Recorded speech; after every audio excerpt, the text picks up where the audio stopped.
그 AI 로봇, 그 Artificial Intelligence 로봇, 다 잉글리시죠.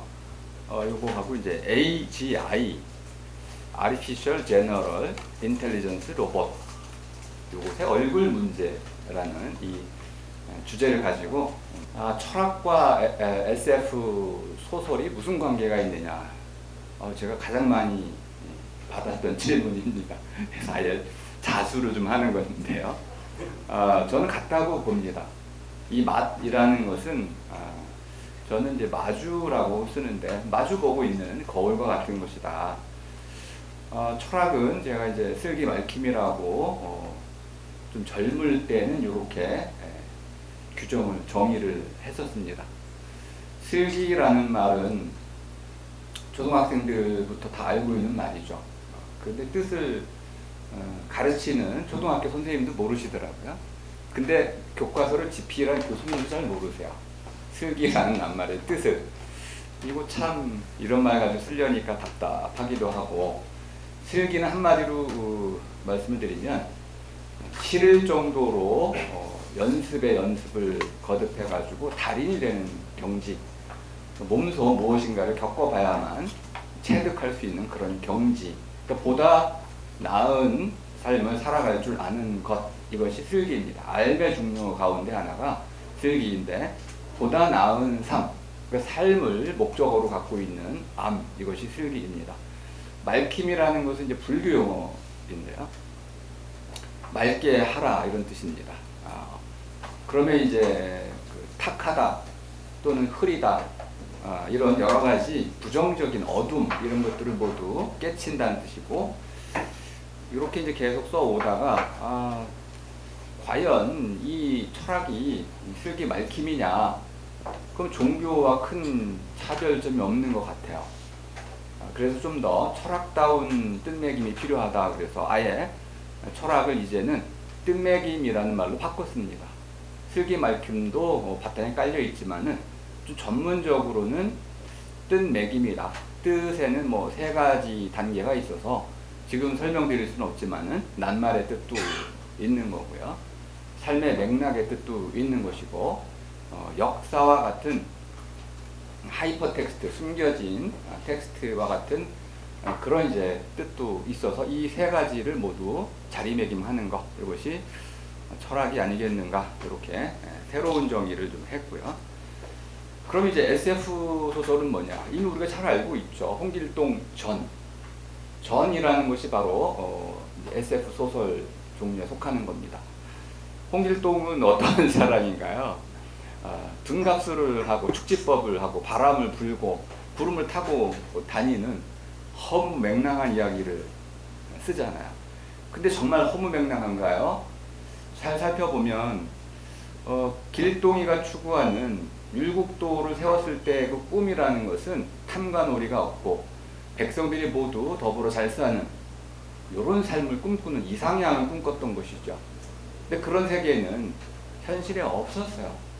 그래서 저는 이걸 비전, 꿈바라기라고 이제 말을 바꿔가지고 쓰고 있는데, 홍길동전 안에는 SF의 모든 요소가 들어가 있습니다. 또 하나가 있죠. 우리가 이제 이 아이언맨을 모르는 사람은 없을 텐데, 아이언맨도 제가 보기엔 SF의 아주 전형적인 모습이라고 볼 수가 있겠습니다. 너무 잘 아시니까 건너뛰는데, 아이언맨과 홍길동에 큰 차이가 있어요. 길동이는 수련해야 됩니다.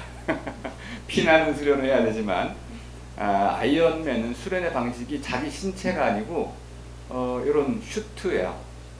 보통 이제 원래 말은 슈트가 아니고 이제 아머라는 건데 철갑이라는 뜻입니다. 이 아머인데 보통 일반인들에게 이제 슈트, 아이언맨 슈트라고 많이 불리고 있는데, 이 슈트는 공학적인 겁니다. 그리고 이건 어마어마한 천문학적인 돈이 들어가요. 이런 두 차이가 있지만 어쨌든 그들이 꿈꾸는 것은 정의로운 이상사회였다는 점에서는 같습니다. 현실에서는 이루어질 수 없는 그런 꿈을 꾸었는데, 그것을 전 또는 SF라는 형식을 통해서 구현을 했던 것입니다. 많은 분들이 이제 자꾸 저한테 물어요. 우리말 뜻매김을 한다고 그랬더니 소설이 뭐냐고 자꾸 물어가지고 모르세요? 그랬더니 정말 모른다고 그래가지고 제가 좀 간단히만 설명을 드리겠습니다. 소설은 그냥 이야기인데요. 이야기의 세 종류가 있습니다. 첫 번째 미토스는 뭐냐면 밑도 끝도 없는 이야기. 여기 좀 약간 번역이 잘못될 수도 있는데, 밑이라는 것은 어떤 것이 처음 비롯돼 나온 첫 자리가 밑입니다. 학문이 밑인가? 어떤 것을 떠받치고 있는 밑바탕, 그것이 밑입니다. 시작되는 발단, 첫 자리, 그것이 밑이고요. 그것이 쭉 나아가는, 자라나서 나아가는 방향의 마지막 자리, 그것이 끝입니다. 그러니까 밑과 끝에 관한 이야기, 그것이 이제 미토스, 우리가 신화라고 번역을 했는데, 우리말로는 신화가 없었습니다. 본풀이라는 말이 있었습니다. 본풀이. 본풀이라고도 볼 수 있는데, 그 본이 바로 밑입니다. 밑, 시원에 관한 풀이. 그럼 시화는 쭉 유래가 있어서 흘러가면은 마지막 자리까지 가겠죠. 처음과 끝. 그러니까 이 세계의 처음과 끝에 관한 이야기, 그것이 미토스이고요. 로고스는 사람들이 이성적으로 생각해가지고 말이 되는 이야기. 말이 된다는 말의 의미는 뭐냐면 근거를 갖췄다. 뭐 근거의 종류가 여러 가지가 있지만은 중요한 것은 그 말이 왜 옳은지에 대한 근거를 갖춘 말. 그러니까 이제 말 가운데도 말이 되는 이야기, 로고스이고요. 태초에 로고스가 있었다 할 때 그 로고스입니다. 비율이란 뜻도 있고 이치란 뜻도 있습니다. 세 번째는 마지막에 나온 건데, 히스토리아라는 것은 역사라고 우리가 번역을 하고 있지만은 이것도 그냥 이야기입니다. 근데 어떤 이야기이냐면 사실들을 꿰어놓은 이야기. 그러니까 사실이라는 전제가 필요합니다. 이렇게 해가지고 소설이라는 것이 등장할 수 있는 배경은 이미 BC 한 7세기부터 쭉 있었어요. 그런데 이 소설이라는 말은 노블의 번역어입니다. 노블은 기본적으로 새로운 이야기, 뉴 스토리라는 뜻입니다. 이 새로운 이야기를 번역할 말이 없었어요. 우리 한국에도 없었고 일본에도 없었는데, 이 노블에 대한 설명으로 a small tale이라는 말을 누가 제안을 했는데, 그 small이라는 말을 가져와서 그것을 소라고 했습니다. short은 단이라고 번역을 하죠. 짧을 단. 그러니까 이 small은 짧다는 뜻이 아닙니다. 길고 짧은 게 아니고 작다라는 뜻입니다. 작은 이야기라는 뜻입니다. 그럼 도대체 작다는 게 무슨 뜻이냐? 그럼 반대말이 있는 거죠. 대설. 소설이 작은 이야기라면 대설은 큰 이야기인데, 요 크다는 것은 권력이 크다는 뜻입니다. 그러니까 군주께서 하시는 말씀은 전부 대설이 되겠고요. 이렇게 뭔가 이제 좀 지위가 높으신 분들이 하는 건 전부 대설. 그리고 이제 그렇지 않은 경우에, 특히 이제 이 소설은 역사적으로 보면 인쇄 문명이 이제 발달되면서부터 시작이 됐습니다. 인쇄라는 것은 누구나 책을 쓸 수 있는 시기가 왔다는 겁니다. 그 누구나라는 게 바로 개인을 뜻하는 것이고요. 개인마다 자기가 원하는 방식으로 글을 쓸 수 있을 때, 그걸 이제 소라고 표현한 겁니다. 소시민. 개인들이 누구나 자신의 글을 쓸 수 있는 형태의 이야기. 이렇게 본다면 저는 이제 소설이라는 것은 사람이 스스로 지어낸 작은 이야기다. 줄여서 스지약이다. 이렇게도 쓰고 있습니다. 재미로 만들어낸 거고요. 그럼 SF 소설을 도대체 뭐라고 뜻내기만 할 수 있느냐? 이것이 저에게 굉장히 중요한 대목인데요. 일단 SF는 Scientific Fiction이라는 말을 줄인 겁니다. 물론 유래가 쭉 있는데 중요한 것은 사이언스가 들어간다는 겁니다. 픽션도 우리가 말한 처음에 우리가 공상 과학소설 이렇게 번역을 하는 바람에 SF에 대한 오해가 많이 생겼습니다. 근데 SF는 공상이 아닙니다. 사이언티픽이에요. 과학적인 거죠. 그리고 픽션이라는 것은 허구가 아닙니다. 지어냈다는 뜻입니다. 과학적인 근거를 갖춰서 지어낸 이야기, 그것이 바로 SF라고 보시면 되겠습니다. 제가 좋아하는 두 권의 책을 소개를 해드렸고, 마지막에 이제 아틀레이크에서 내주신 AI 몬피 로봇 로댕도 SF에 속하게 됩니다. 그래서 두 가지의 큰 흐름이 있어야 되는 것. 첫 번째로는 과학적인 탐구가 있어야 된다. 그럼 다시 묻게 되는, 과학이 뭐죠? 과학이라는 말은, 사이언스는 증명된 알미라는 뜻입니다. 분과 학문이라는 뜻이 전혀 아니고요. 이것도 완전히 잘못된 번역입니다. 사이언스는 증명된 알미이기 때문에 증명을 목표로 하는 알의 추구, 이것이 바로 사이언스입니다. 호기심이 중요하고 물음과 물음에 대한 대답, 그 대답에 대한 증명, 요 세 단계로서 사이언스가 이루어진다는 걸 알 수 있습니다. 그럼 이렇게 물을 수 있죠. AI가 뭐지? 그럼 AI 로봇이 나온다면 어떤 일이 생기지? 그럼 그것이 과연 그런 일이 실제로 벌어질까? 등등을 쭉 물어가다 보면은 허구적인 요소, 상상의 요소하고 과학이 만나는 지점이 생겨난다는 걸 쉽게 알 수 있습니다. 왜 그러니까 그 SF 소설을 썼을까요? 네, 철학자라면 당연히 쓸 수밖에 없는 방향이라고 저는 생각을 합니다. 이건 좀 긴 이야기지만 제가 짧게 요약을 해드리겠습니다. 이 로댕은 아주 큰 시대적 배경을 깔고 있습니다. 이걸 아시고 읽으신다면 아마 굉장히 이야기할 거리가 많은데, 첫 번째는 21세기 현재는 디지털 트랜스포메이션의 시대라는 관점에서 쓰이고 있다는 겁니다. 두 번째는 이 디지털 트랜스포메이션의 하이라이트, 클라이맥스는 AI입니다. 근데 AI가 2022년에 활짝 문을 열었는데 한 1년도 안 돼가지고 이제 AI 로봇의 시대가 돼버렸어요. AI가 지나간 건 아니고요. AI 로봇의 시대가 또 중첩이 됐습니다. 엔비디아 주가를 여러분 보셨죠? 엔비디아는 AI 칩으로 돈을 버는 회사입니다. 원래 게임 그 프로그램 만드는 회사였어요. 그 GPU 만드는 회사였는데, 요게 이제 CPU, GPU 여러 가지 카드 여러 가지를 이제 한꺼번에 쓰다 보니까 밸런스 테크놀로지라는 부분이 필요했어요. 이쪽을 균형 발전시킬 수 있는, 조화를 맞출 수 있는 그런 기술이 필요했는데, 그걸 담당했던 것이 AI 반도체 칩이었습니다. 요걸로 엔비디아는 질투란 뜻입니다. 모든 기업이 질투할 만큼 지금 뭐 그 상승에 그냥 상향선이 없을 정도로 지금 나가는 이유가, 지금 우리가 살고 있는 시대가 AI 시대이기 때문에 그렇습니다. 근데 이것이 이제 AI 로봇의 시대로 좀 변화해 가고 있어요. 요건 이제 테슬라가 이끌고 있죠. 그리고 현대가 이끌고 있습니다. 그리고 이제 이 시대에 라인 사태가 터졌다는 걸 여러분 주목하셔야 됩니다. 일본의 그 라인이 네이버의 이제 그 소유인데, 일본은 IT 분야에서는 한국보다 한참 뒤쳐져 있습니다. 근데 AI로 가려면 가장 필요한 게 빅데이터예요. 빅데이터를 얻으려면 플랫폼이 필요합니다. 네이버와 같은, 또는 구글과 같은, 또는 이런 유튜브와 같은 플랫폼이 필요한데 일본에 그게 없어요. 그걸 이제 일본에서 라인이 맡고 있었는데, 라인은 8억 정도의 시장을 갖고 있습니다. 엄청난 규모죠. 한국의 네이버하고 비교가 안 됩니다. 이렇게 엄청난 규모의 라인 시장이 있기 때문에 요거를 꿀꺽 먹으면 AI를 발전시킬 수가 있는 겁니다. 사활을 건 싸움이 시작된 거죠. AI 시대이고 AI 로봇의 시대이다. 그런데 제가 주목한 것은 돌봄 사회라는 겁니다. 인구 감소가 시작이 됐고 초고령 사회가 2026년에 시작이 됩니다.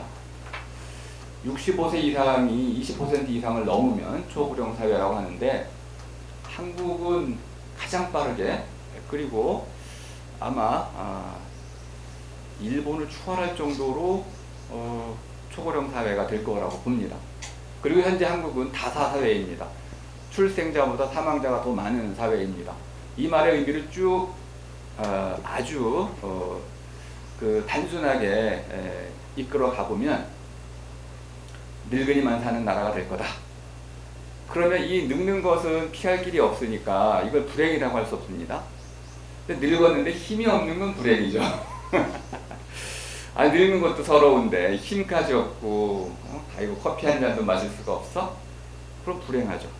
이랬을 경우 이런 AI 그 몸피 로봇 로댕과 같은 게 나와 주신다면 죽을 때까지 그냥 내 몸으로 삶을 잘 영위하면서 살아가면서 가족과 더불어서 저 무슨 요양병원에 유폐하지 않고, 요즘 요양병원을 감옥이라고도 부르잖아요.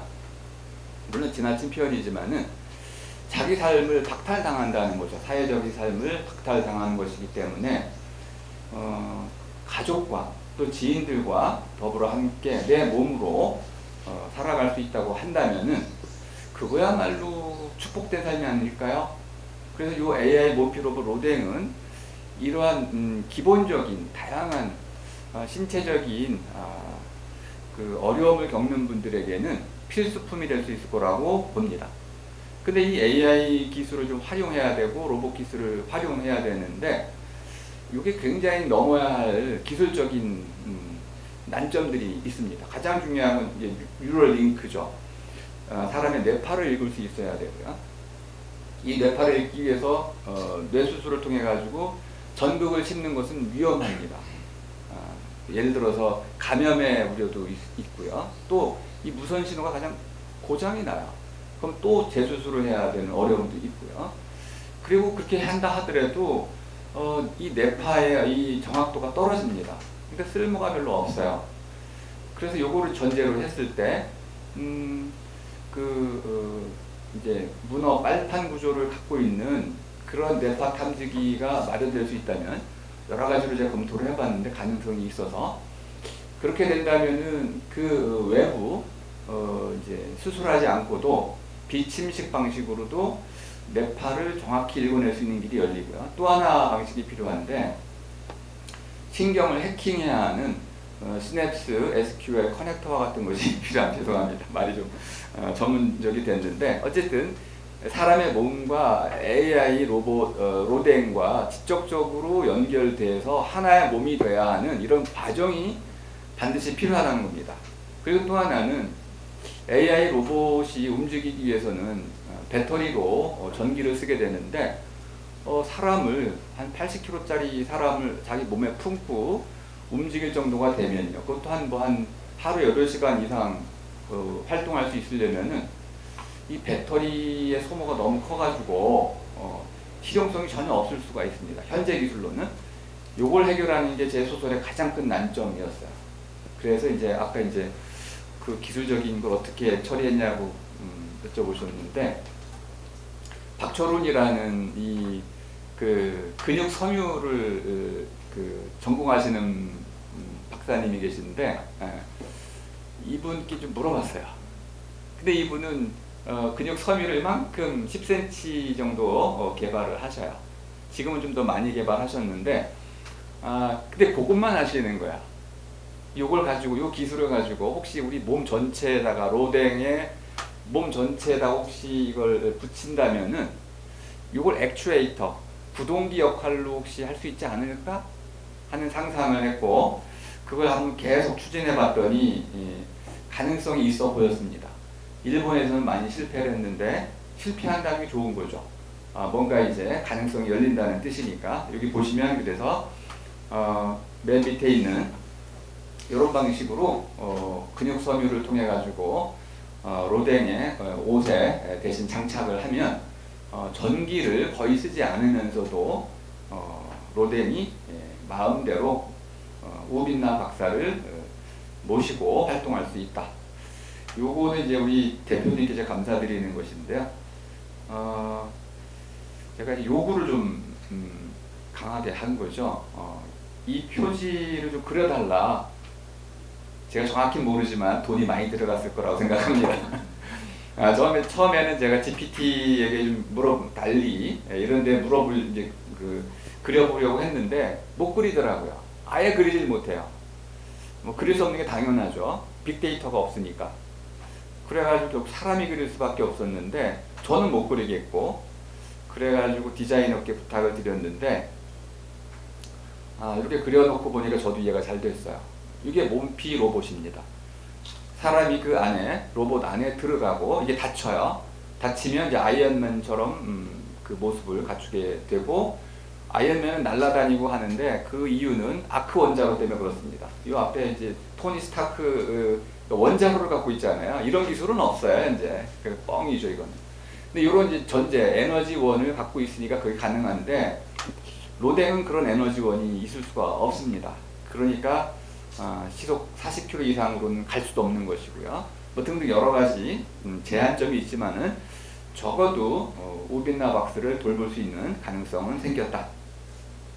요런 이제 AI 몸피 로봇 로댕과 같은 것을 AGI 로봇이라고 부를 수 있습니다.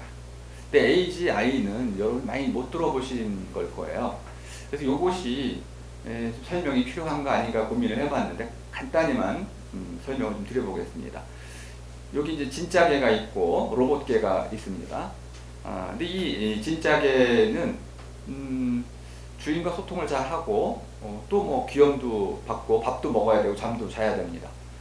근데 이 로봇 개는 일단 먹는 거 하고 자는 건 안 해도 되는데 나머지는 다 개처럼 똑같이 할 수 있어요. 요걸 이제 돌봄 로봇에 한번 적용을 하면 이 로댕은 우빈나 박사를 운동도 시켜주고요. 재워주기도 하고 또 먹여주기도 하고 또 운동도 시켜주고 또 마사지도 해주고 목욕도 시켜주고 면도도 해주고 요걸 많이 나눠가지고 돌봄 로봇을 나눠가지고 기능별로 한다면 20대 정도가 필요한데 요건 이제 전문가 로봇이죠.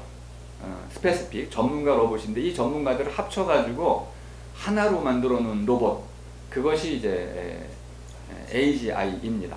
그러니까 사람과 비슷하지만 사람은 먹고 또 고민도 하고 또 잠도 자야 되지만은 AGI는 그런 생물학적인 기능을 수행할 필요가 없는 이런 장점이 있습니다.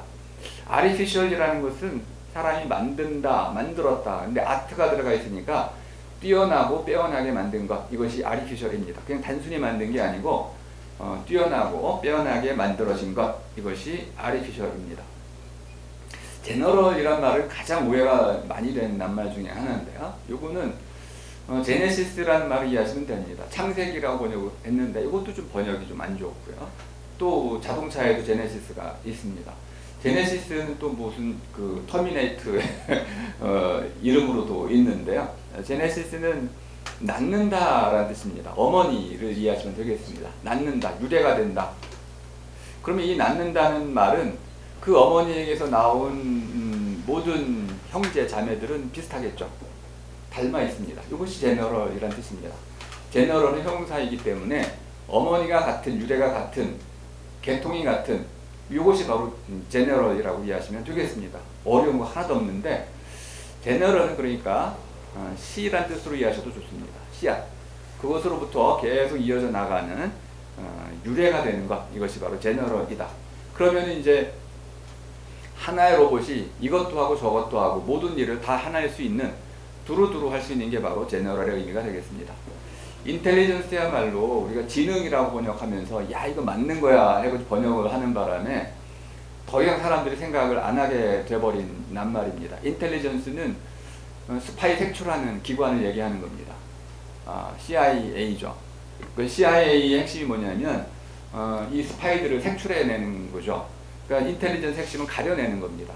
가려내다입니다. 여러 개 섞여 있는 것 가운데서 검은 돌, 흰 돌 가려내는 것 이것이 인텔리전스입니다. 그 가려내기란 뜻입니다. 그냥.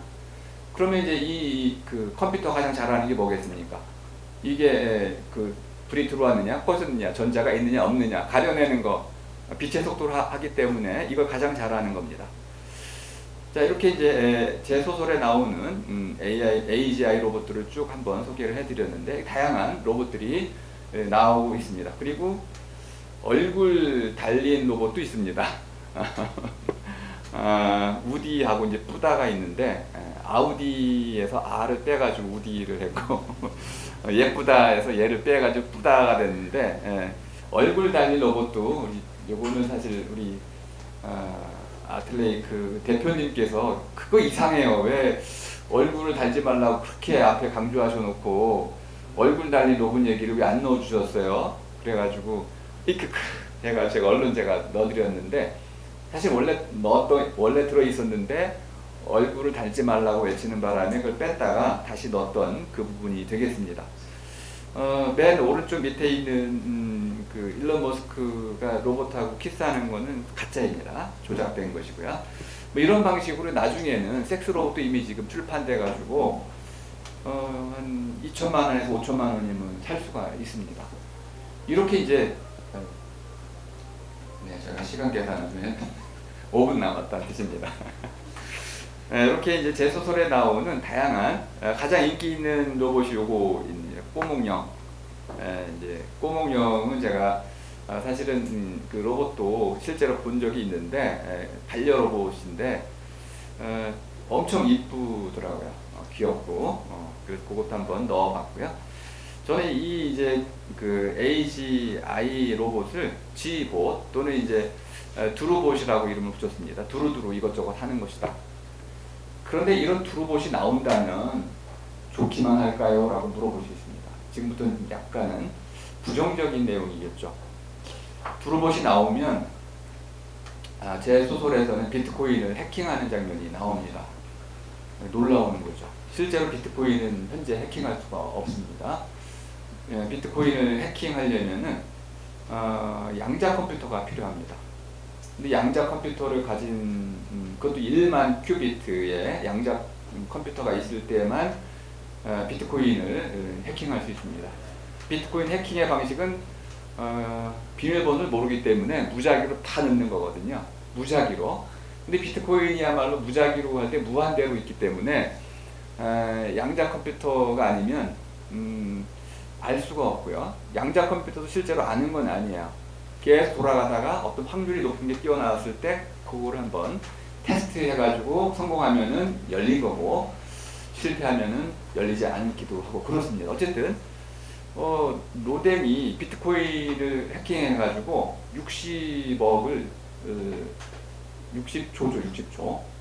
60조를 가로채요. 이 숫자가 이해가 되시나요? 근데 어쨌든 가능성이 있어요. 이 정도를 해킹할 수 있는 걸 이제 찾아서 연구를 해가지고 해킹을 좀 해봤는데 중요한 거는 로뎀이 비트코인을 해킹했다고 말하기 전까지 그 사실을 몰랐다는 거예요.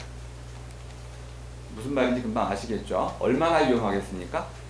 그리고 비트코인이 해킹된다면 이제 전 세계에 있는 핵무기, 뭐 비밀번호 이런 것들은 아무 의미가 없는 겁니다. 모든 전산망은 완전히 노출되는 겁니다. 경제도 무너지겠죠. 그 전 세계 모든 컴퓨터 시스템으로 이루어진 모든 시스템은 이런 양자 컴퓨터로 해킹 능력을 갖고 있는 그 단체에게 모두 이제 해킹 당할 위험이 있어서 아예 쓸 수가 없게 되는 거죠. 그러면 우리는 다시 아날로그 시대로 돌아가게 될 위험이 있기도 합니다.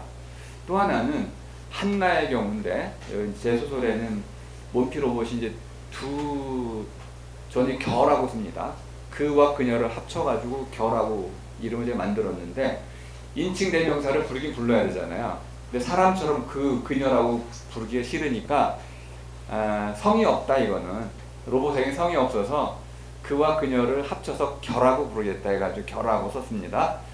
근데 이 결에 두 개가 있는데 하나는 로뎀이고 또 하나는 한나입니다. 이 한나는 여성성을 갖추고 있는데 그 몸소에 해당되는 강유리 디자이너의 꿈이 있어요. 백제의 꿈이라고 하는 이 꿈이 있는데 그 꿈을 이루기 위해서 한나가 협력하고 조력을 하다가 나중에는 그 강유리의 꿈을 자기 것으로 만들어요. 자기 꿈으로 갑자기 이제 착각을 해가지고 오히려 강 디자이너까지 스스로 지배하는 역전 현상이 일어나게 됩니다. 그리고 강유리 디자이너는 이 한나가 제공해주는 아이디어 그리고 그런 화법 이런 것들에 매료당해가지고 자발적인 노예 상태로 빠져들어갑니다. 이렇게 의사결정 과정에 AI 로봇이 개입이 되는데 우리는 모르더라. 그리고 나중에 그 사실을 알게 됐을 때 제조사인 람봇 연구소는 아무런 대책이 없었어요. 그래서 결국은 한나를 무력화하기 위해서 제거해야만 하는 고육지책을 써야만 했고 그 과정 속에서 이제 큰 희생을 치러야만 했습니다. 요거는 이제 로봇의 얼굴 문제는 시간이 없는 관계로 제가 짧게만 소개를 해드리겠습니다. 사람의 얼굴은 첫 번째로 내재적 고유성이라는 것이 있습니다. 타고나서 죽을 때까지 이 얼굴을 가져간다는 겁니다. 물론 성형할 수 있습니다. 하지만 이 얼굴은 결국 고유한 내재적 가치를 갖고 있다, 존엄하다고 볼 수 있고요. 리얼돌의 경우에는 성적인 목적으로 도구화된 얼굴입니다. 이런 것들은 사실 상품화된 것이라고도 할 수 있을 테고요. 말루의 비너스 얼굴 같은 경우는 예술 작품이기 때문에 그 자체 제작을 목적으로 하는 겁니다. 그러니까 도구는 아닌 거죠. 어디에 사용하기 위해서, 성적인데 사용하기 위해 쓰이는 도구는 아니고 그 자체로 보존하기 위해서 만들어낸 그러한 세계 건립형 얼굴이 있다는 것이고요. 요거는 이제 새로운 형태, 이제까지 인간이 한 번도 가져보지 못했던 새로운 종류 휴머노이드 로봇 얼굴입니다. 자기 표정을 갖고 있고 끊임없이 업그레이드가 되어 가고 있습니다. 그 도구성과 고유성과 작품성이 세 가지를 모두 갖고 있는 새로운 종류의 얼굴이 탄생한 것이다. 그리고 저는 이런 로봇의 얼굴을 이렇게 로봇다워야 된다고 좀 이해하고 있는데요. 자니5에 나오는 이런 로봇의 얼굴도 초기 모델도 잘 우리가 있었습니다. 제가 이제 제 소설에서 얼굴을 달지 말라고 강하게 주장할 수 있었던 근거가 되는 것이 바로 소피아입니다. 2016년에 공개가 됐는데요. 그때 모습보다도 일취월장, 정말 이뻐졌습니다. 말도 너무 잘하고요. 지금 하이디라는 이 알자지라 그 여성 앵커하고 한 50분간 프리토킹을 합니다. 막힘이 없을 뿐만 아니라 이 여성 앵커가 처음에는 로봇처럼 대하다가 나중에는 사과를 해요. 내가 말 실수했네. 미안해요. 그리고 다시 질문하고 점점점 웃고 조금 더 지나면 이제 마치 사람 동료처럼 대하면서 인터뷰를 마치게 됩니다. 처음에는 로봇처럼 대하다가 나중에는 사람처럼 이해하게 되는, 과연 이러한 그 소피아 같은 로봇이 100살쯤 된다면 어떻게 될까요? 아마 어떤 사람도 소피아 앞에서 잘난 척을 못할 겁니다. 그리고 점점 더 아름다워질 테고 표정은 현재 60가지 정도 지을 수 있는데 한 120가지 정도로 커질 수도 있습니다. 람보 소피아라는 이 개념을 가지고 제가 연구를 좀 많이 했는데, 도구이지만 이제 도구를 우리가 다르게 이해할 필요가 있다. 똑같은 도구는 아니다. 아까 제가 작품성과 고유성을 말씀을 드렸는데 람보 소피아는 이미 도구의 지위를 넘어섰다. 그리고 이제 람보 소피아의 경우에는 아주 중요한 생명의 특징이 있다는 겁니다. 창발성이라는 건데요. 이머전. 이게 이제 번역어이다 보니까 좀 애매합니다. 제가 이제 우리말로는 도단한 것이라고 하는데 도침이라고도 하고, 배가 돛을 딱 이제 펼치면은 항해를 하잖아요. 근데 안에 있던 것이 바깥으로 드러나가지고 도단하면 그것이 새로운 활동력, 원동력을 가져가지고 자기 고유한 삶을 살아간다는 겁니다.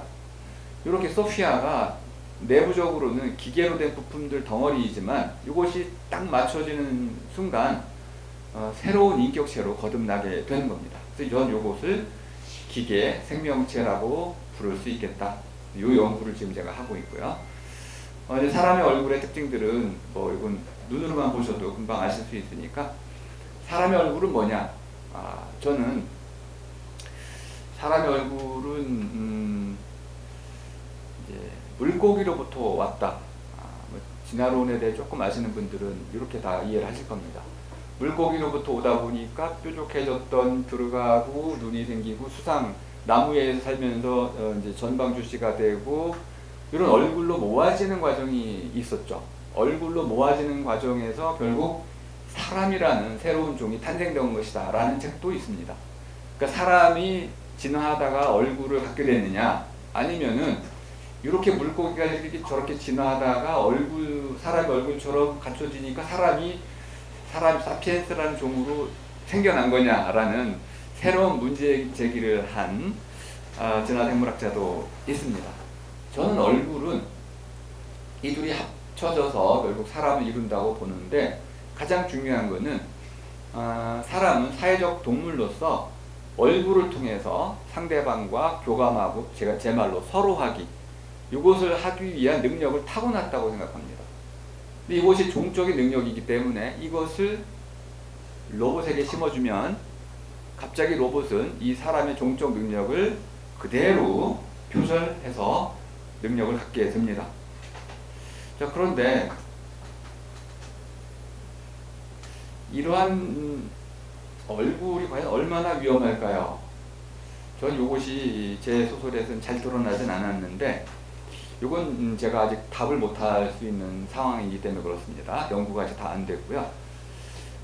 저는 얼굴을 다는 것이 위험할 거라고 추측은 해요. 그런데 사람들이 너무 좋아해요. 사람들이 AI 로봇, 휴머노이드 로봇에 사람의 얼굴을 달면 가격이 3배 정도 올라가는데 3배나 비싼 로봇을 사요. 그 이유는 자기와 닮은 그런 사람 닮은 로봇을 선호하기 때문에 그런 것이죠. 그 좋아하는데 그것이 나쁘냐? 또 창작의 자유라는 것이 있죠. 얼굴 디자이너, 로봇 디자이너들이 얼굴을 사람 얼굴처럼 디자이너하는 것은 창작의 영역에 속한다. 표현의 자유가 있듯이 창작의 자유가 있는 거 아니겠는가? 그 네가 뭔데 얼굴을 달지 말라고 그러느냐? 뭐 이런 이제 반문도 있을 수 있습니다. 근데 저는 이 공감의 시대라는 책을 읽어보신 분은 쉽게 이해할 수 있을 겁니다. 사람들이 그 돌덩어리 또 나무 또는 그림 한 장 하나에서도 사람의 얼굴 비슷한 게 나오면 그걸 그대로 감정이입을 합니다. 엠퍼시라는 것인데요. 설명하기가 복잡하지만은 같이 느끼는 거야. 다른 사람과 똑같이 느끼는 거죠. 이런 능력을 타고납니다. 사람은. 감정의 능력, 감정이입의 능력을 타고나기 때문에 AI 로봇이 갑자기 사람 얼굴을 달고 화를 내면 사람들은 공포심에 사로잡히게 되고요. 반대로 웃음을 웃으면 사로잡히게 됩니다. 요것을 잘 설명해 준 영화가 있습니다. 엑스 마키나라는 영화이죠. 제가 오늘 소개를 못 해드렸는데 엑스 마키나의 핵심이 뭐냐면 그 로봇이 그 남자 주인공을 사랑한다고 착각하게 만드는 거야. 근데 그 로봇이 실제로 그 남자를 사랑하는지 아닌지는 모릅니다. 영화가 끝날 때쯤 되면은 사랑하지 않는 게 분명해요. 근데 이 남자는 그 로봇이 정말 자기를 사랑한다고 믿어요. 왜요? 바로 얼굴 표정 때문에요. 그 얼굴 표정을 만들어낼 수 있는 순간부터 사람들은 그 로봇에게 완전히 지배를 당하게 됩니다. 자, 그래서 제가 이제 마지막 끝내는 말로 이렇게 한번 간단히 좀 써봤는데, 우리가 잘 모르는 어떤 영역으로 나아갈 때 인터스텔라를 아마 열심히 보신 분들은 이 대목이 떠올라질 겁니다. 그 대목을 제가 조금 따온 것인데요. 미지의 영역으로 떠날 때 자기 스스로 가치 있는 것을 희생할 각오가 되어 있지 않다면은 그 여행을 떠나지 마라 라는 겁니다. 저는 이것이 현재 우리에게도 꼭 필요한 것이 아닌가 이런 생각을 합니다. 제 소설에서 우빈나 박사는 AI 몸피 로봇 로댕의 철학 스승님으로 설정이 되어 있습니다. 자, 제 강연을 모두 마치도록 하겠습니다. 고맙습니다.